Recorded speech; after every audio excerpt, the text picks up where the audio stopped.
Ay, grabe na nakakapagod tong araw na to. Napakadaming deadline. Kaya nga, ma'am, sinabi mo pa. By the way, ma'am, eto nga pala yung mga schedule mo bukas. So, may meeting tayo bukas. Ako na bahala mag-present. Kailangan na ng presence mo doon. Omar, saan ka galing? Hindi na pag tinangan pa. Gusto ko talaga ikaw pagugasin na ito. Ano ba, pinakasalang mo ba yung anak ko para dahil sa posisyon niya? Ba't parang lagi kang tulog na tulog sa kwarto? Wala ka nang ginagawa. May nasikaso lang po ako doon sa baba. Tama ba yung ganyan? So, ano magugas dito? Sige po, una lang magugas. Yan. Dapat ganyan. So, kailangan nandoon ka, ha? Okay.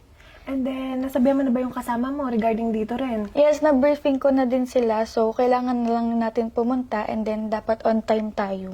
Okay, good. At nasikaso mo yung mga clients natin. Yes, ma'am, okay na sila. Lahat na-assist ko na. So, wala na. Okay, ay nako. Buti na lang natapos mo lahat dahil talagang tuliro na ako ngayong Sobrang, araw ma'am, na to. nako. Ang dami ko nga ginawa kanina. Hindi man lang ako nakapag-lunch. Nako, di bale, magkakaroon ka rin ng reward sa mga ginagawa mong trabaho Sana nga, ngayon. ma'am. Di bale, huwag ka mag-alala. Dahil, you know naman, I'm the chairman of the company. Hindi kita pababayaan, okay? Ay, yes, ma'am. Alam ko naman yun, ma'am. Okay, good. Anyway, gusto mo ba mag-coffee? Sige nga, ma'am. At ako inaantok na. Sige. Babe? Babe? Yes. Ma'am, mister mo? Bakit, babe? Ma'am, asawa mo? Chairman ka ng company, tapos bakit ang gusi-gusi naman ng asawa mo? Oo, mister ko. Bakit naman ganyan? Chairman ka ng company natin, tapos sa ganyang lalaki ka lang mapupunta?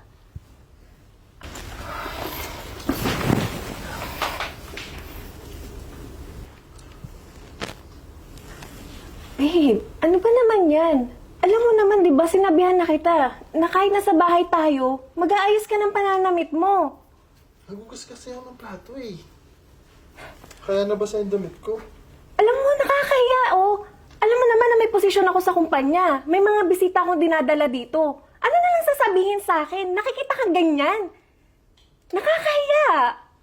Kaya mo na, magpapalit na lang ako. Di ba? Alam mo naman na ayoko nakakarinig ng mga negatibo galing sa mga bisita ko. Alam mo na laging nagpupunta dito yung mga empleyado ko. Ang laki-laki mong tao, tas ano, ginagawa mo, puro gawaing bahay. Oo nga, ma'am. Ang laki-laking tao ng asawa mo, palamunin lang dito. Alam mo, babe, palagay ko, maghanap ka na lang ng trabaho. Kasi nakakahiya ka eh. Inaatupag mo lagi, puro labahin, lababo. Ano na lang sasabihin sa'yo, pati pamilya ko? Ang dumi lang eh. Magpapalit na ako, sige na. Ayoko nakikita na ganyan yung asawa ko. Nakakairita. Oo, magpapalit na.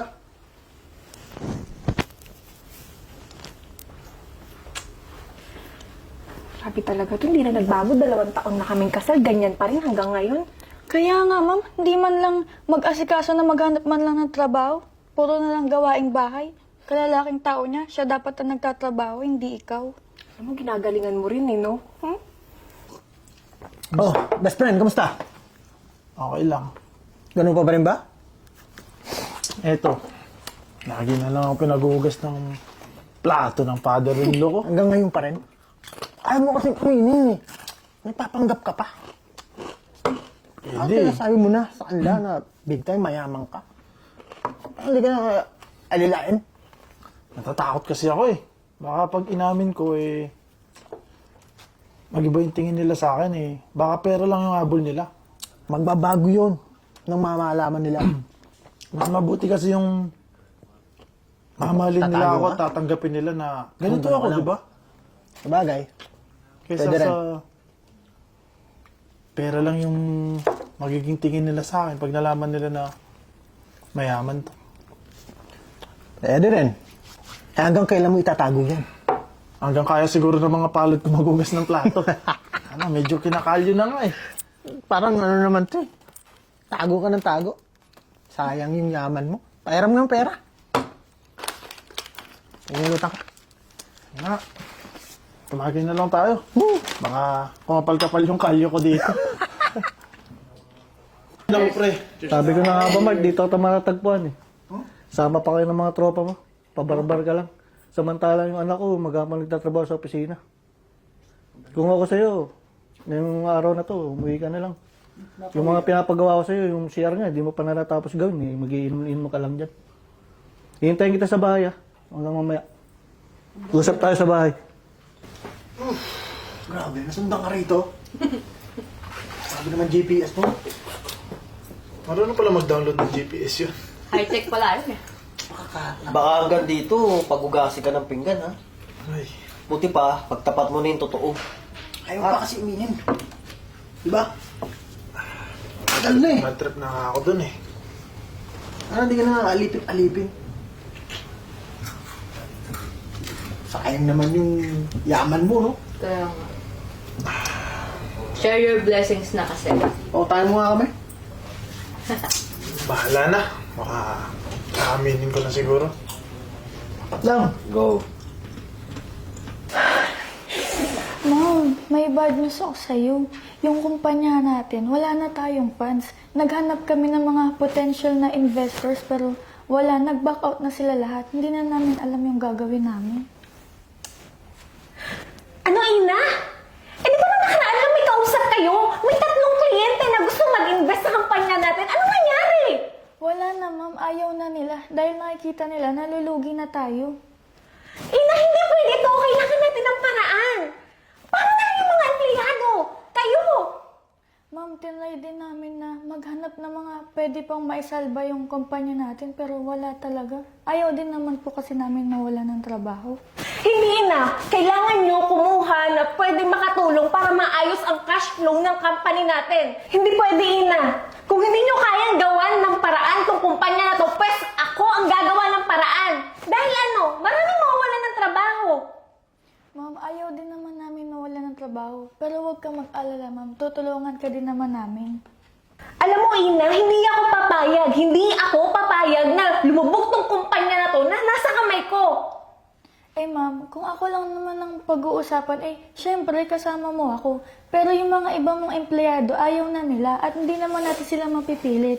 Dahil may sarili din silang isip at kailangan nila magtrabaho. But Ina, at this time, I need you. I need you to stay with me sa company na to. Kailangan ko ng tulong mo. Dahil ito lang ang mapapangako ko sa Ina. Kapag napaangat ko uli itong company na to, sinisigurado ko na bibigyan kita ng magandang kinabukasan. Alam ko naman yun, Ma'am. Alam ko naman na kaya mo. Kaya nga, kasama mo ko hanggang sa dulo. Tama si Ace. No, pre.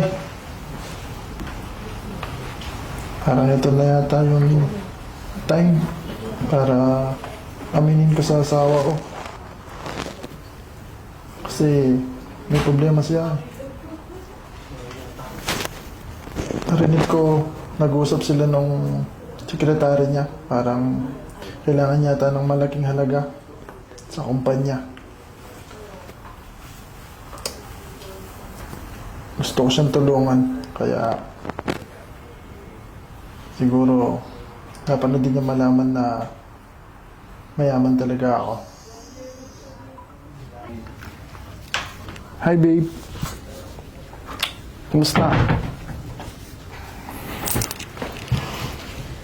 Saan ka na naman ba galing? Tsaka bakit ganyan yung tsura mo? Ano gusto mong patunayan ngayon? Bakit? Anong mali sa itsura ko ngayon? Pwede ba, Mark? Huwag mo naman sabayan yung hinaharap kong problema ngayon. Hindi mo alam kung ano pinagdadaanan ko. Ano bang problema mo? Pwede mo naman sabihin sa akin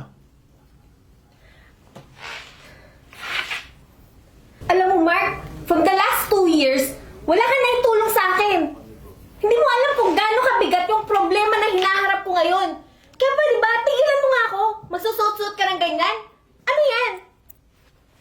Saan mo nakuha yan? Ano gusto mo iparating sa akin ngayon? Alam mo, love, lahat na nakikita mo na yan, hindi naman yan peke. Tunay yan. At ito talaga ako. Ito talaga yung buhay ko. Natatakot lang talaga ako na aminin sa'yo eh. Na baka magustuhan mo ako nang dahil lang sa pera ko. Hindi mo ba nahalata na ang last name ko ay katulad ng last name ng isa sa pinakamayaman dito sa lugar natin? Ano? Tama. Tama yung narinig mo. Meron buro ako ng pamilya na isa sa pinakamayaman dito sa lugar natin. At yung problema mo na yan, maliit na bagay lang yan. Kayang-kaya kitang tulungan. Tulungan na ano? Alam mo ba na napakaraming empleyado na mawawalan dahil lang sa kapalpakan ko ngayon? At sa kamay ko pa. Mark, hindi ko kaya.